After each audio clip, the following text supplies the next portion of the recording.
پشاور کی ضلعی انتظامیہ نے احساس کفالت پروگرام میں مستحقین سے رقم بٹورنے پر 15 ریٹیلرز کو گرفتار کر لیا ہے۔ اس بارے میں مزید جانیں گے ڈان نیوز کے نمائندے سراج الدین سے۔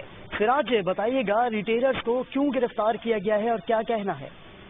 علی دیکھیں، یہ ضلعی انتظامیہ کے جو افسران ہیں وہ پشاور شہر کے مختلف علاقوں میں انہوں نے ریٹیلرز کا دورہ کیا، وہاں پہ جو کاؤنٹرز بنائے گئے تھے احساس پروگرام کے تحت جو کیش ڈسٹریبیوشن کی ان کا معائنہ کیا۔ اس دوران کچھ شکایات بھی موصول ہوئی تھی اور اس کے اوپر چیکنگ کرنے کے دوران پتہ چلا ہے کہ کچھ ریٹیلرز جو ہے وہ جو مستحقین ہیں ان سے کچھ پیسے ایکسٹرا کٹوتی کر رہے تھے اور 12,000 روپے کیش انہیں نہیں دے رہے تھے، جس کے اوپر انہوں نے کارروائی کی ہے۔ مجموعی طور پر 15 افراد کو گرفتار کر لیا گیا ہے جو مختلف مستحقین سے پیسے بٹور رہے تھے اور پیسے کاٹ رہے تھے اور اس کے اوپر ان کو باقاعدہ طور پر گرفتار کر لیا۔ ضلعی انتظامیہ کا یہ کہنا ہے کہ 12,000 روپے کیش کے اوپر کسی بھی کٹوتی کو قبول نہیں کرے اور مستحقین کی ذمہ داری ہے کہ وہ کسی قسم کی کٹوتی کی صورت میں پولیس یا ضلعی انتظامیہ کو آگاہ کرے تاکہ کارروائی کی جائے۔ ضلعی انتظامیہ کا یہ کہنا ہے کہ مختلف علاقوں میں اس طرح کی جو کارروائیاں ہیں وہ جاری ہیں۔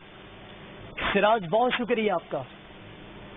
پشاور کی ضلعی انتظامیہ نے احساس کفالت پروگرام میں مستحقین سے رقم بٹورنے پر 15 ریٹیلرز کو گرفتار کیا ہے اور ریٹیلر سے پورے 12,000 روپے فی وصول کرنے کا کہا جا رہا ہے۔